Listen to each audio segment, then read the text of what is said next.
Isso.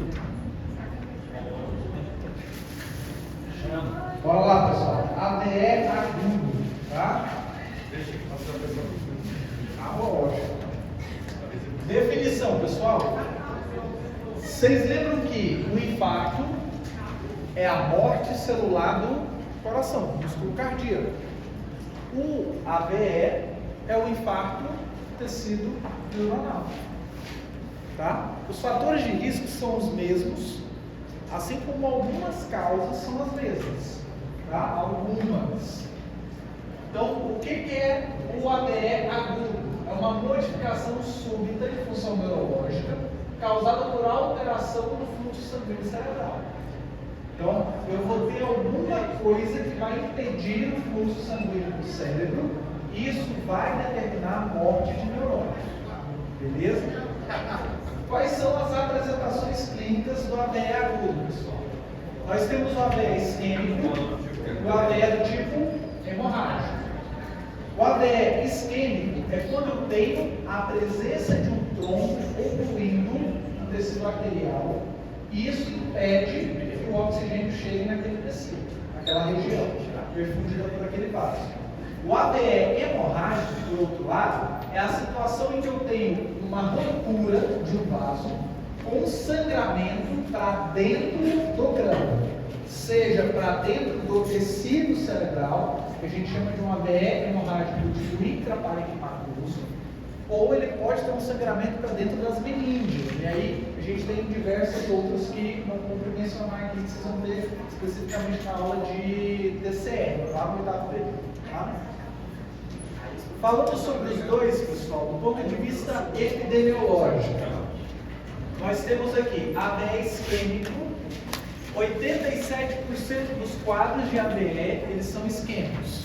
Então, se eu tiver um paciente com déficit focal agudo e eu tiver que chutar qual tipo de AVE é dele, chute isquêmico, que a probabilidade de acerto é de 87%. Tá? Se não tiver a forma, chute que é isquêmico e vai com Deus. Tá bom? 8 a 12% dos isquêmicos resultam em óbito nos próximos 30 dias após o episódio. Então, a cada 10, em torno de um deles, eles acabam evoluindo a óbito. A cada 100, 12, até 12 pessoas podem evoluir a óbito por AVE isquêmico. Tá bom? Falando sobre o hemorrágico, pessoal, 13% dos quadros de AVE são hemorrágicos. Destes, 3/4 são intracerebrais e 1/4 são subaracnoides. Tá? Então, a maioria deles são intraparenquimatosos. Sobre etiologia, o que causa o AVE? Primeira coisa, a gente tem as etiologias embólicas. Dentro das embólicas, eu tenho aqueles êmbolos que são formados no coração, são chamados cardioembólicos, cuja principal representante que a gente tem aqui é a fibrilação atrial. Então, aquele indivíduo que tem uma FA, ele não está bombeando o sangue corretamente do átrio para o ventrículo. Ele fica só lá fibrilando. Aquele sangue entra em estase e forma coágulo. Aquele coágulo, ele tende a ir para o território cerebral. Evolui com AVE isquêmico do tipo cardio embólico. Doutor, isso é só de forma crônica ou o paciente, por exemplo, evoluir com uma fibrilação atrial súbita? Pode ser agudo também, só que aí ele tem que ter outros fatores associados, uma síndrome de hipercoagulabilidade ou algum outro fator de predisposição. Então é mais crônico. Comumente é mais crônico. Tá? E ele pode ser do tipo artérioembólico. E aí, pensando nesses aqui, a principal doença associada é a ateromatose carotídea. Vocês entenderam por que dessa importância de, ao fazer o estímulo vagal carotídeo no idoso, eu auscultar a carótida antes? Porque se ele tiver uma ateromatose carotídea, ele tem um trombinho ali, pronto para virar um êmbolo. Aí o trombo está lá, e joga para o cérebro, aí você vai lá com seu dedinho, sem auscultar antes, massageia o trombinho, vai lá e cérebro. Tá? Então, tem que fazer ausculto. Eu sempre insisto com os meus alunos, principalmente o pessoal lá do oitavo período que está rodando comigo lá no regional, eu sempre insisto, pegou um paciente com história de AVE, ausculta a carótida dele. Tá? se existe suspeita de uma AVE, ausculta a carótida dele e pega o eletro para ver se tem um FA1 por aí. Tá bom? É sempre importante a gente fazer isso. E eu tenho também as etiologias trombóticas. Tá? E aí eu tenho trombos que são formados em artérias de médio calibre, no caso, trombose das artérias cerebrais, e aquelas de pequeno calibre, que são as tromboses das artérias lentículas striadas, que vai dar um AVE um pouco mais específico, que é aquele que tem aquele chamuscado de lesões isquêmicas cerebrais. E nós temos o AVE criptogênico. Olha que nome bonito. Criptogênico é só para o médico dizer assim, não sei a causa desse AVE. Tem a menor ideia do que causou ele. Eu chamo de criptogênico. Tá bom? Geralmente esses criptogênicos, eles estão associados com causas mais raras. O lúpus, por exemplo, pode ser uma causa do AVE tipo criptogênico. Tá? Vasculites primárias, sistema nervoso central, ou outras vasculites e sistema periférico também pode ocasionar esse tipo de AVE. Falando sobre as etiologias do AVE hemorrágico, a etiologia hipertensiva é a principal, e a gente entra naqueles diagnósticos de urgência hipertensiva e emergência, tá? Lembrando que o AVE agudo hemorrágico de causa hipertensiva é uma emergência hipertensiva. Angiopatia amiloide, aneurismas congênitos, aqueles indivíduos que já têm uma história prévia de um aneurisma, que normalmente é um achado, né? O aneurisma ele é um achado de uma tomografia. Esse indivíduo comumente ele não vai ter sintoma, de repente ele surpreende que tem um aneurisma. Tá? Ou então aquele indivíduo que já vem tendo um quadro de cefaleia crônica, com compressão de nervo, ou às vezes ele evoluiu uma paralisia de Bell, fez uma tomografia e identificou que tem um aneurisma ali comprimindo. Tá? Então, assim, são achados esses aqui. Então a gente tem aqui a nossa cadeia de sobrevivência do AVE. Tá? A gente vai falar sobre cada um desses elos em específico para vocês. Falando desse primeiro elo, pessoal, é o rápido reconhecimento dos sinais de AVE. Aí a gente tem um quadro clínico, que vai me sugerir. Esse indivíduo ele vai ter uma paresia. O que é paresia? Redução de força muscular. Redução de força muscular. A paresia, sexto período, eu graduo ela em 5 níveis. 1, 2, 3, 4, 5. Para avaliar o grau de força muscular. Então, na hora da gente avaliar o paciente, vou relatar déficit parético em membro superior esquerdo de tanto. Tá? Eu vou colocar o quanto, o grau de força desse paciente baseado nessa escala. Depois vocês vão procurar como graduar paresia em paciente. Tá? Parestesia é o quê? Perda de sensibilidade. Ela pode ser graduada em cruzes ou também ela pode ser classificada em números, como eu citei para vocês no caso da força muscular. Confusão mental, principalmente naqueles idosos acamados, às vezes tem um certo grau lá de demência, desses indivíduos, essa confusão mental mais acentuada vai falar a favor de um possível AVE. Disartria, disfonia ou afasia, lembrando que disartria está muito mais relacionada com o mecanismo de fonação, a disfonia está relacionada com emissão vocal e a afasia, a ausência completa de fala. Distúrbios de marcha, e aí a gente tem algumas marchas específicas também, que não tem que ressaltar aqui, porque vocês já viram isso desde o segundo período. Amaurose, tá? Que é a perda é uma redução da cinematografia visual, então é interessante fazer também. Perturbação de equilíbrio, cefaleia intensa, que isso sugere, não é a única causa, mas sugere uma etiologia um pouco mais relacionada com a veia hemorrágica. E aí, pessoal, isso tudo tem que ocorrer de forma súbita, não pode ser crônica, e comumente ela é unilateral. Tá? Para sugerir uma AVE, comumente é unilateral. Beleza? E aí, ao identificar esses sinais, a gente tem que acionar o serviço médico de emergência imediatamente. Para resumir esses sintomas, como é que eu posso chamá-los? Déficit motor sensitivo focal súbito. Tá? Então, para resumir, esse indivíduo teve um déficit sensitivo ou motor de forma súbita, sugere uma AVE. aciona o serviço médico de emergência. Com a chegada do serviço médico de emergência, pessoal, a gente inicia o segundo elo, que é a rápida ativação e envio do serviço médico de emergência. Esse serviço médico de emergência vai fazer uma avaliação chamada de escala de Cincinnati. Tá? Essa escala é a que eu cobro de vocês quando vocês estão lá no SAMU. Mandei vocês para o atendimento de um paciente com um diagnóstico provável de AVE.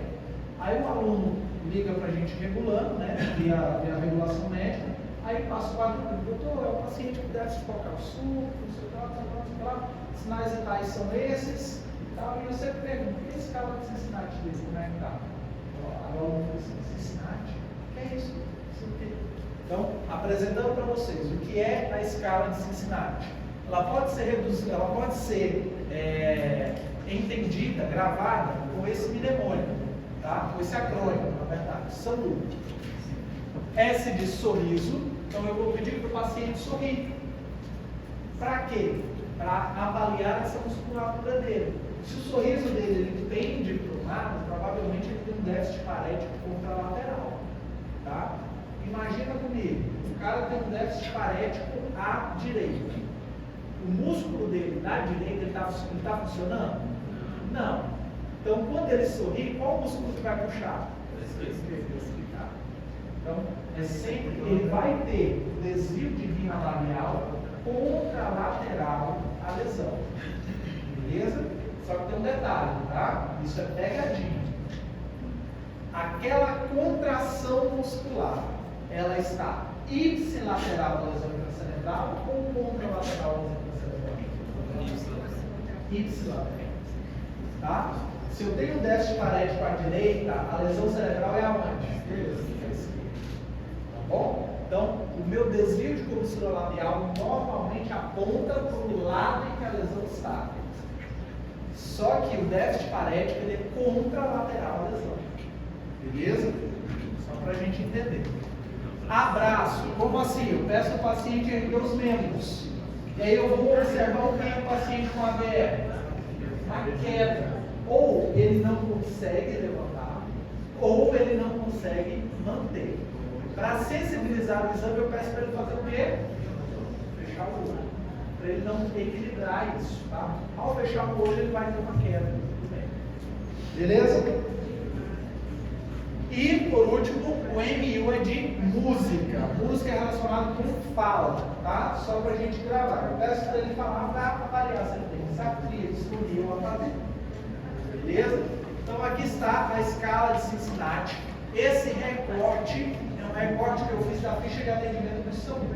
Olha só. Tem a escala na nossa ficha de atendimento, e às vezes a gente pergunta para quem está regulando, a pessoa não sabe o que é. Tá? Então, isso daqui tem a colinha lá pra gente. Eu vou pedir para o cara sorrir, normal ou alterado. Vou pedir para ele levantar os braços, normal ou alterado. E vou pedir para ele falar essa frase aqui, que aí eu vejo se está normal ou alterado. Beleza? A sensibilidade dessa escala para suspeita de AVE é de 61% a 66%. A especificidade de 86% a 97%. Então, alta especificidade. A presença dos 3 critérios de avaliação com resposta anormal indica com 85% de probabilidade a hipótese de um AVE. Se ele tiver isso, cara. Peraí, deixa ela perguntar o que ela não na parte do sorriso que vai da parecia, perdão que eu tentei entender aqui, não entendi. Por exemplo, se ele está sorrindo, o lado que ele está sorrindo não é afetado, no caso. Se ele tem um déficit parético desse lado, Vai estar caído. ele não vai contrair esse músculo. Certo. A lesão é contralateral. O lado que ele puxar o sorriso para cima, a lesão Tá apontando para a lesão. E o corpo dele, o lado que é parado, É manifesto do lado contralateral. Entendi. Então, o lado Entendeu? dele sorriu, o sorriso está apontando. Apontando para o lado da lesão. Se a lesão- Assim como o braço. Se a lesão for cair, daqui vai estar parado. Isso. Então, Exatamente. Mesma coisa com o braço. Se o braço dele que caiu foi o direito, essa lesão é aonde? É a esquerda. Entendeu? Lá no caso, vocês falam lá de ter dos 3 critérios. Mas aí ele só deu anormal em 1 ou 2. Aí reduz essa sensibilidade. Você não vai deixar de suspeitar a sensibilidade, cara. Tá? Professor, como é que eu falo isso para um colega, por exemplo? Ah, não, Cincinnati. Cincinnati 3/3, 2/3, 1/3, entendeu? Independente de qual que é o critério, o professor não importa, você está estudando. Para eu estou escutando não, mas o médico lá no intra-hospitalar ele vai avaliar. Por exemplo, se for sorriso isolado, já se entendeu muitas etiologias. Entendeu? Por isso que tem um outro esporte que eu faço no intra-hospitalar, que é o NIH. Vou mostrar para vocês. Então, a gente vai para o terceiro elo. Aliás, continuando esse elo, rápido acionamento em do SME. Avaliação e ações. O que o serviço médico de emergência, além da escala de Cincinnati, o que ele deve fazer com esse paciente? Tá? Vou manter a sequência ABC, vou avaliar a via aérea, ventilação e circulação desse paciente, como vocês já sabem. Monitorização multiparamétrica. Gente, essa parte aqui já está enjoativa. Né? Move para todo o paciente, todo mundo. Tá bom? Acesso venoso periférico e exames, tá? Exames complementares e exame físico. Avaliar a permeabilidade dessas vias aéreas, porque se o paciente tiver um rebaixamento, e aqui eu adoro falar sobre isso, porque é a hora que o aluno, eu passo a rasteira dele sem ele perceber. Escala de Coma de Glasgow menor igual a 8, é igual a tubo? Sim ou não? Depende. É a melhor resposta. Depende. Depende de quê? Se é um trauma ou paciente clínico. Tá? Glasgow menor igual a 8 é igual a TCE grave. É igual a tudo em paciente traumático. Tá? É critério de tudo, sem questionar. Beleza? Glasgow menor que 8 é igual a tudo em paciente traumático. Paciente clínico, depende. Esse cara protege via aérea? Esse cara tem uma saturação adequada? Ele precisou de oxigênio? Ele tem sinal de esforço respiratório? Tá? Ele tem um risco grande de vomitar e hidrocaspirar? Então, depende. Tá? Paciente que tem um ADE, ele pode ter um Glasgow menor que 8? Pode. Mas, por exemplo, ó, eu atendi um paciente, aliás, puxando, aquele paciente que eu simulei com vocês. 2 ADS, o último há uma semana, só que ele já tinha um déficit neurológico prévio, crônico, há um ano. O Glasgow dele basal era de quanto? Quem lembra? 6. É igual a tudo? Porque ele tem um Glasgow de 6? Não é igual. Ah, porque esse paciente até então é um Glasgow basal. Não tem por que eu manter ele sob ventilação mecânica por causa do Glasgow isolado, se ele é um paciente clínico. Tá bom? Só que ele evoluiu com rebaixamento, uma piora do estado geral. Vocês lembram que eu entreguei para vocês já? Vocês lembram disso? Por quê? Teve uma piora associada com esforço respiratório, teve uma hipoxemia, teve esforço respiratório. Vocês lembram? Tinha tiragem até pulmonar. Tá? Então, nessa situação é pública. Ok? Então, coloca essa diferenciação. Não existe um número mágico para indicar público. É uma associação de fatores. Acabou com esse conceito coitado que ele facilita na aula de via aérea. Tá bom? Vou avaliar a ventilação e oxigenação desse paciente. Geralmente a gente faz isso daqui ao mesmo tempo. Fornecer RCP se necessário, porque esse paciente ele pode parar. Tá? E aí a gente vai fazer a avaliação do AVE através da escala de Cincinnati que eu já mostrei para vocês. Avalie o Cincinnati, vamos estabelecer o tempo. Como assim? Eu tenho que determinar a última vez, o horário, de preferência um horário específico, da última vez em que esse paciente ele foi encontrado normal. Tá? A última vez que ele foi visto normal, conversando, comendo, andando, tá bom? Então a gente precisa determinar isso. Além disso, eu tenho que triar esse paciente, se a suspeita for alta, para um centro de AVS que for disponível, tá? Quem aqui conhece o Dr. Nau Sertaneiro? Está fazendo neurologia lá em São Paulo. A gente fez um podcast interessante com ele sobre a AVE. Ele estava comentando, o Hospital Santa Marcelina, lá em São Paulo, ele é um centro que tem um centro específico para a AVE. Então, os pacientes eles são direcionados para aquela região, coisa que a gente não tem aqui. Por que o paciente daqui vai? Bom ideia. Tá bom?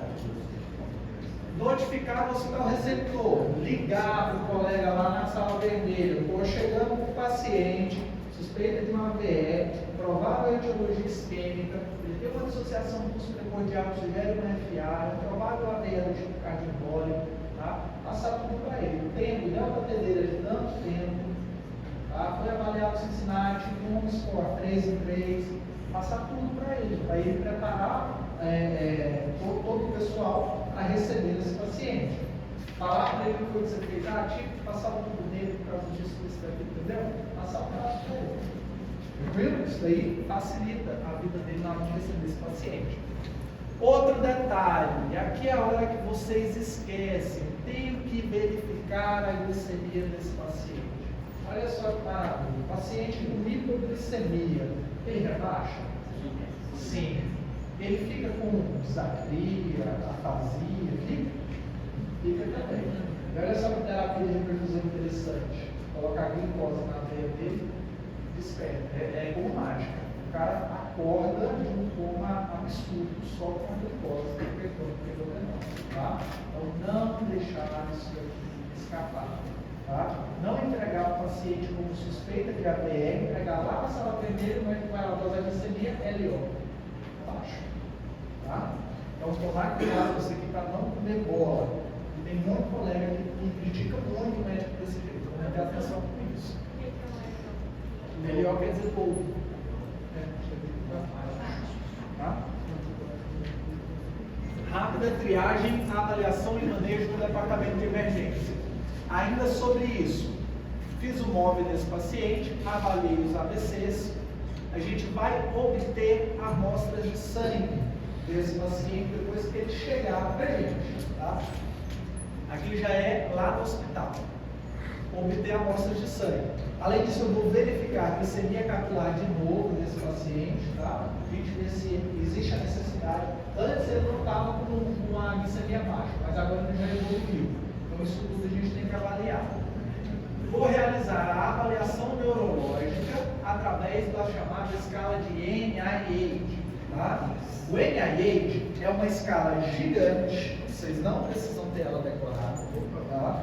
Essa escala, vocês consultam ela em qualquer fonte de pesquisa, Whitebook, ou no próprio site dessa instituição.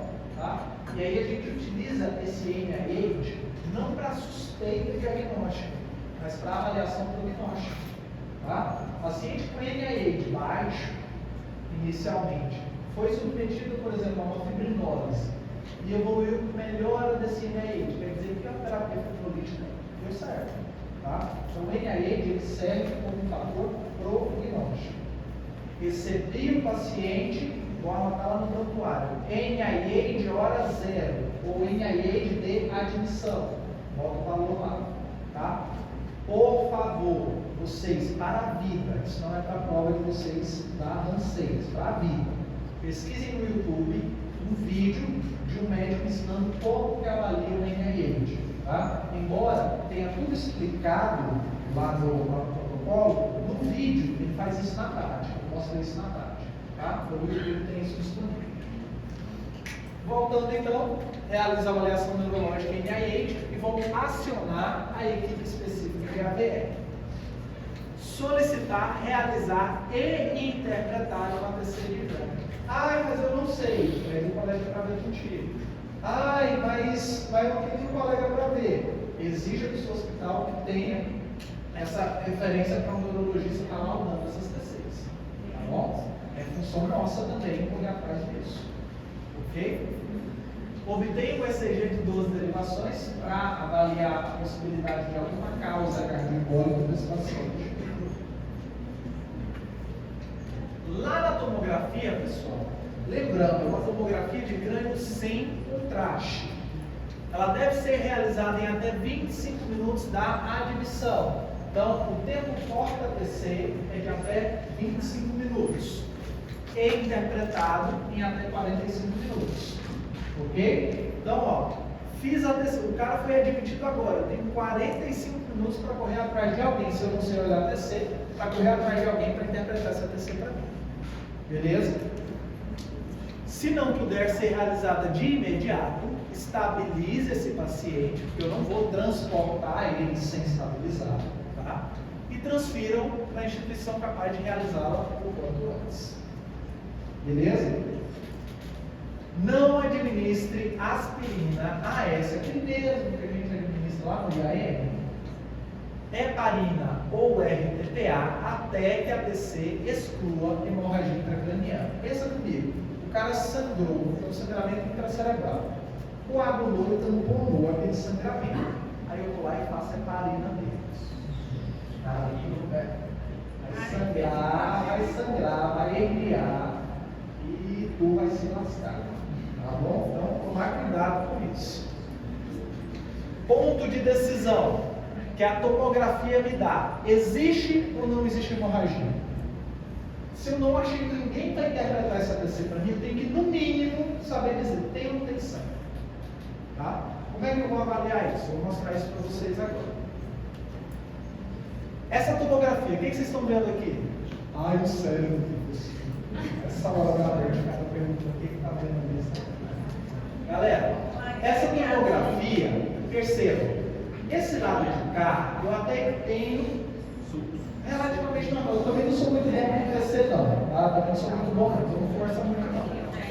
Mas essa partezinha, vocês percebem que tem uma perda de diferenciação entre a substância branca e a cinzenta? Aqui, ó, eu tenho essa diferenciação bem marcada, tá vendo? Desse lado de cá. Aí eu comparo com o outro lado. Tem a mesma diferenciação?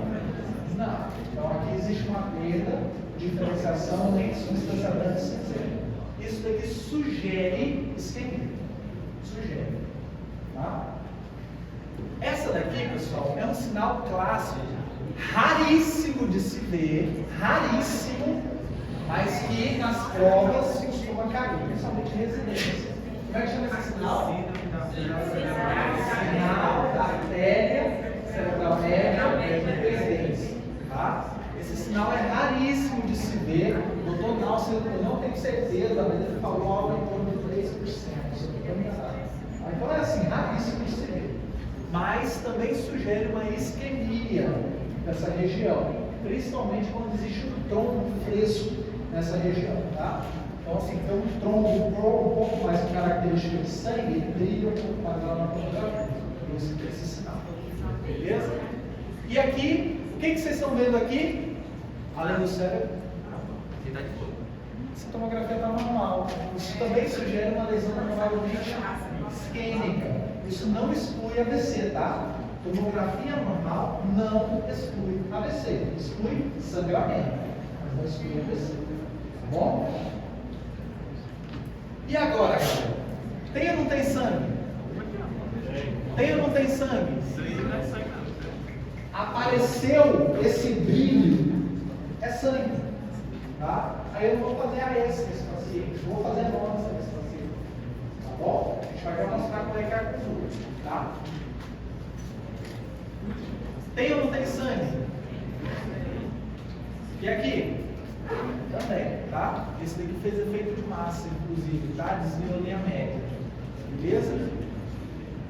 Então, ó, se lá na tomografia essa hemorragia ela estiver presente, a gente vai consultar um especialista, vou solicitar um parecer. Lógico que eu tenho que estabilizar esse paciente, não faz tomografia sem estabilizar. Eu, neurocirurgião, de acordo com a disponibilidade, e vou considerar encaminhar para tratamento apropriado se ele não estiver disponível. Se não estiver disponível. Tá? Se o neurologista não estiver disponível. Hemorragia ausente. Aí a gente começa, ó, avalia os fatores de exclusão para fibrinolítico. Vou novamente fazer o checklist para fibrinose. Repita o exame neurológico e avalie a melhora dos déficits. Vou repetir a escala NIH desse paciente, para eu avaliar como que esse paciente progrediu. Se ele tiver uma melhora rápida e progressiva, aí a gente vai reavaliar o tratamento fibrinolítico. Tá? Se ele não for candidato ao tratamento fibrinolítico, vou fazer o AS 200 mg por dia VO. Se ele for candidato para fibrinólise, esse paciente eu percebi que pelo checklist ele não tem nada que impeça fazer fibrinolítico nele, aí a gente tem que revisar os riscos e benefícios com o paciente em familiares. Por quê? Porque existe a probabilidade desse paciente sangrar, aumentar o sangramento. Às vezes, esse paciente está lá com a isquemiazinha dele, ela está quietinha. E aí eu iniciei fibrinose para ele. Aí esse paciente evolui com uma transformação hemorrágica e piora o quadro. Então eu tenho que deixar isso muito bem explicado para a paciente e para a família. Essa decisão a ser tomada em conjunto. Tá? Alguns hospitais têm até um protocolo de documento assinado, aí os familiares assinam aceitando terapia fibrinolítica. Tá? E aí você indica para esse paciente. Ok? Como que é feita essa terapia fibrinolítica, pessoal? Se assemelha muito com IAM. Vou examinar os critérios de inclusão e exclusão para tratamento com fibrinolítico. Então existem alguns critérios. Tem que repetir o NIH dele. E aí eu tenho como critérios de inclusão para terapia fibrinolítica. Diagnóstico de AVE isquêmica. Óbvio que eu não vou colocar fibrinólise em AVE hemorrágica. Então, a primeira coisa tem que ser isquêmica. Início dos sintomas inferior a 3 horas antes do início do tratamento. Então, antes de eu iniciar, esses sintomas dele tem que ter menos de 3 horas para poder incluir ele nessa terapia fibrinolítica. Idade maior ou igual a 18 anos, porque o estudo com fibrinólise foi feito em pacientes maiores de 18 anos. Ok? Critérios de exclusão. Quem não pode ser candidato para terapia fibrinolítica? História de trauma encefálico significativo ou AVE nos últimos 3 meses. Além disso, sintomas sugestivos de hemorragia subaracnoide, uma cefaleia intensa, o paciente evoluiu com anisocoria, tá? Então, tudo sugere hemorragia subaracnoide. História de hemorragia intracraniana anterior, aneurisma, uma formação arteriovenosa, cirurgia intracraniana ou intraespinhal recente. Então, nesses indivíduos, a gente evita fazer fibrinose. Hemorragia interna ativa. É um cara que chegou com AVE, mas ele caiu de um pré. Então, sangramento aqui em fígado, por exemplo. Eu vou fazer fibrinose nesse cara? Não tem como, tá? Entre outros, que não cabe a gente relatar aqui, lá no livro de vocês tem a lista completa de todos eles, tá? E doutor, o início ali da terapia fibrinolítica, a gente viu que era, pelo menos eu estudei, que era até 4h30. Aí, tipo assim, nesse caso é um intervalo, tipo assim, que eu tenho 1h30 para fazer tudo, né? Seria isso? Vamos chegar nesse. Tem o outro que é os critérios de inclusão em até 4h30, são casos específicos, tá? O ideal é até 3 horas. Entendeu? Isso para estabilizar esse paciente. Eu tenho que estabilizar a PA também, porque naquela, tipo assim, quando a gente estudou inicialmente ABC. Mas, tipo assim, pelo menos quando a gente estudou, a gente não podia mexer muito na PA dele. Calma, a gente vai chegar lá, vocês estão pulando a etapa. Calma aí, vamos chegar lá. Ó, se o cara for candidato para terapia fibrinolítica, a gente vai iniciar com RTPA. Geralmente é o que tem disponível, tá? Qual que é a dose? Ele vem em ampolas de 50 ml e tem 50 mg, tá? Qual que é a dose que eu utilizo? 0,9 mg para cada quilo. A dose máxima é de 90 mg. Ok? Então, no máximo, 90 mg para esse paciente. 10% da dose total eu tenho que fazer em bolos. E os outros 90% a gente vai fazer uma infusão lenta de 1 hora em acesso periférico. Então, eu faço o cálculo da dose total, vamos supor, deu os 90 mg. Desses 90 mg, 9 mg eu vou fazer em bolos.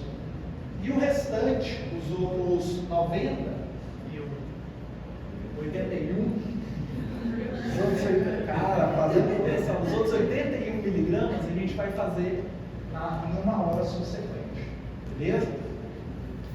Interromper a infusão se deterioração neurológica aguda. Por quê? Sugere que o cara sangrou. Ele teve uma piora neurológica, tá? Então o cara começou a afundar, ficou confuso, evoluiu com essa disartria dele, tá bom? Então qualquer alteração neurológica de forma aguda durante essa infusão é presente. Cuidados. Aferir pressão não invasiva de 15 em 15 minutos e e comunicar ao plantonista se a PA maior do que 185 por 110. Porque isso daqui pode estar relacionado com o aumento de sangramento, conversão hemorrágica. Beleza? Vou administrar RTPA alteplase entre 3 e 4 horas e meia do início dos sintomas, que é aquele lá que você falou. Em quais pacientes? Diagnóstico de AVE isquêmico, causando déficit neurológico mensurável. Início dos sintomas de 3 a 4 horas e meia antes do início desse tratamento. E critérios de exclusão: idade maior que 80 anos, AVE grave com NIH de maior que 25, então ele tem uma alteração neurológica muito forte. Nesses pacientes a gente já não faz. Tomar o anticoagulante oral a despeito do RNI. Então, o simples fato dele usar, por exemplo, warfarina, por mais que o RNI dele esteja ok, controlado, a gente não vai fazer nesses pacientes controlíticos. O que é RNI, professor? RNI é uma dosagem que você faz, um cálculo que você faz para saber o tempo de coagulação dele. Tá bom? É uma comparação, um índice que você faz. Tá? Você bota no sangue. Histórico, tanto de diabetes quanto de AVE isquêmico anterior, também exclui esses pacientes para fibrose em até 4 horas e meia. E como que a gente vai fazer? A administração de RTPA intra-arterial.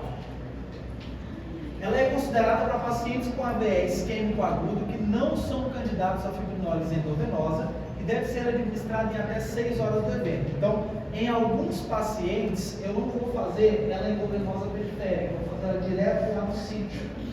Tá?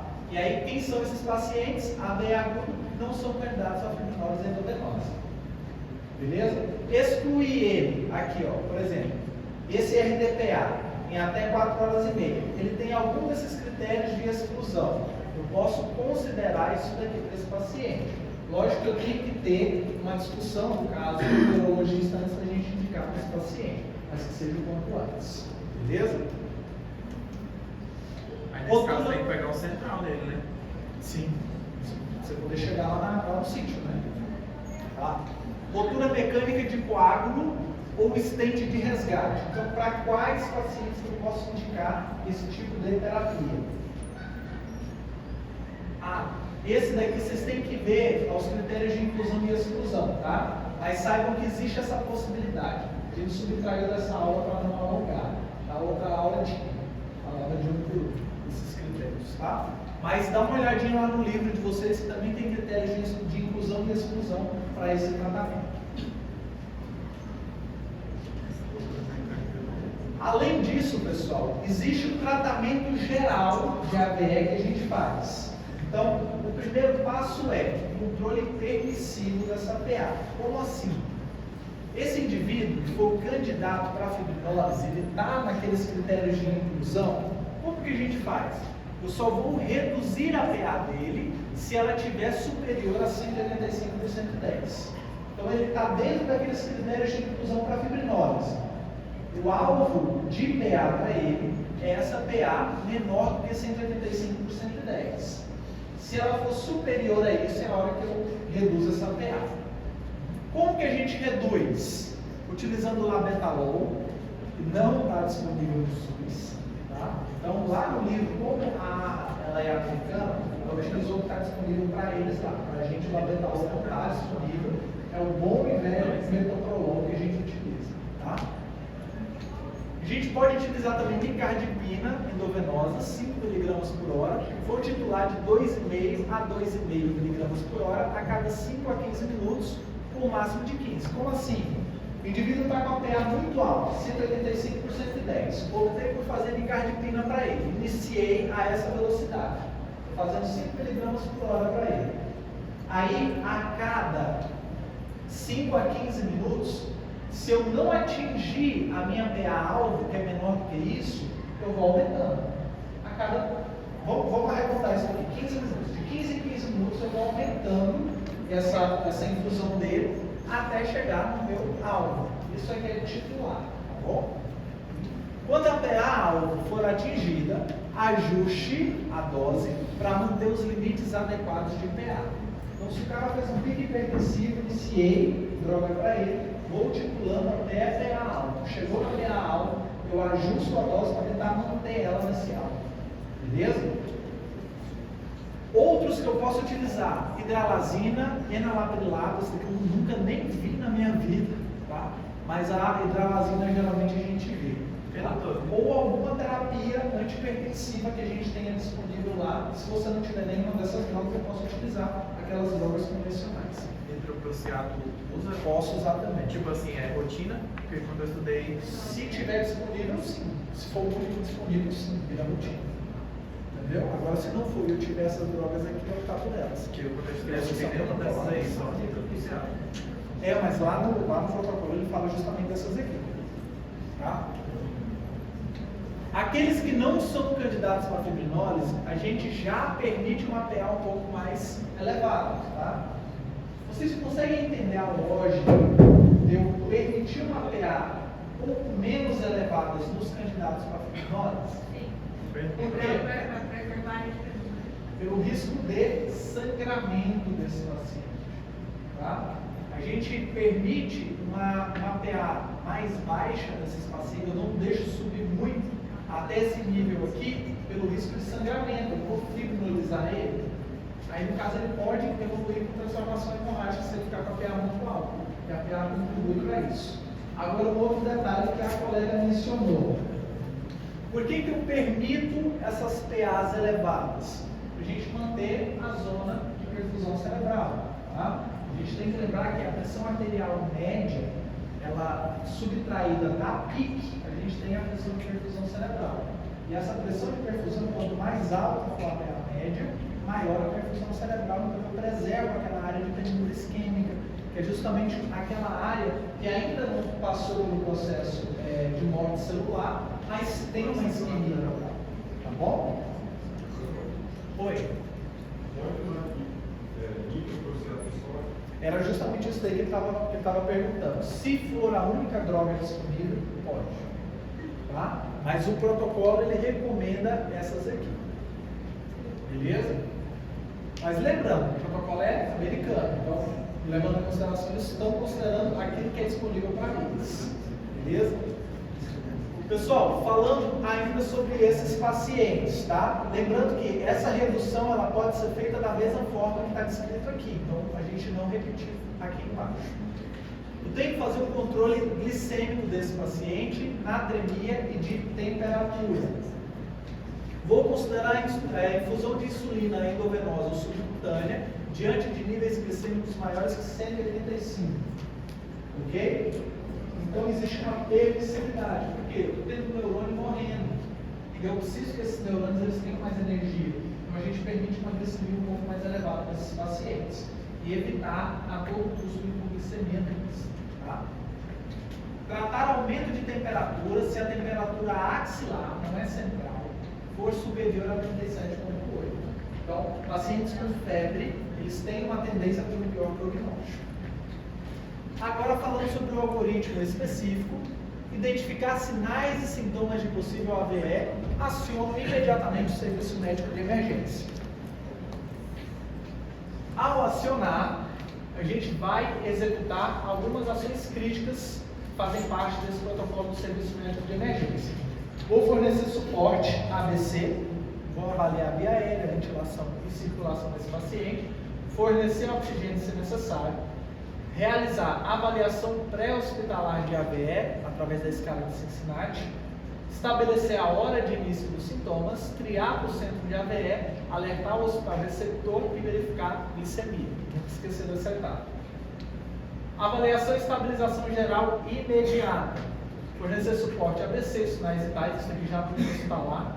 Fornecer oxigênio se necessário, acesso se não tiver. Coleta de material para análise laboratorial, para a gente avaliar glicemia, natremia e etc.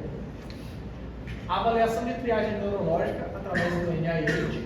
Acionar a equipe de AVE, pedir uma TC de crânio com urgência e o ECG de 12 derivações para avaliar a possibilidade de uma AVE cardioembólica. Depois, avaliação neurológica imediata pela equipe ou pelo encarregado de AVE, ou revisar o histórico desse paciente, estabelecer a hora de início dos sintomas, ou em que o paciente foi visto normal pela última vez, repetiu o NIH dele.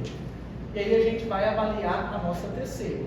TC de crânio sem hemorragia ou TC de crânio com hemorragia. Se ela tiver com hemorragia, consultar o neurologista, como a gente viu, ou o neurocirurgião, e considerar a transferência se não estiver disponível nenhum dos dois. Considerei transferência inicial, protocolo de AVE isquêmico ou AVE hemorrágico, baseado naquele achado. Vou transferir para o centro de AVE ou uma UTI. TC de crânio sem hemorragia, provável AVE isquêmico agudo. Vou considerar tratamento fibrinolítico para esse paciente. Verificar, através do checklist para fibrinolítico. Repetir o exame neurológico.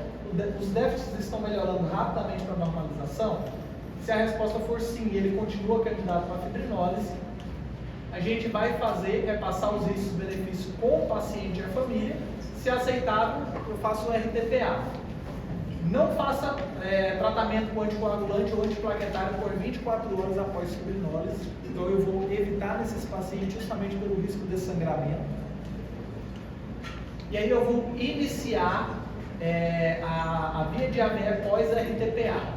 Monitorar com rigor, PA conforme o protocolo, deterioração neurológica, transferência urgente de quantidade de AVE. Essa via, pessoal, ela tem uma parte dela lá no protocolo de ACLS e a outra parte está na medicina de emergência da USP, tá? Lá no ACLS você não encontra ele inteiro. Se o paciente, se a resposta for não, eu já vou fazer logo aspirina nesse paciente. E aí eu vou iniciar o protocolo de AVE isquêmico ou hemorrágico, baseado na tomografia, e transferir para o centro de AVE. Aqui só para a gente finalizar um videozinho da ARRA, mostrando como que a gente executa esse protocolo. Vamos ver se vai dar para vocês ouvirem.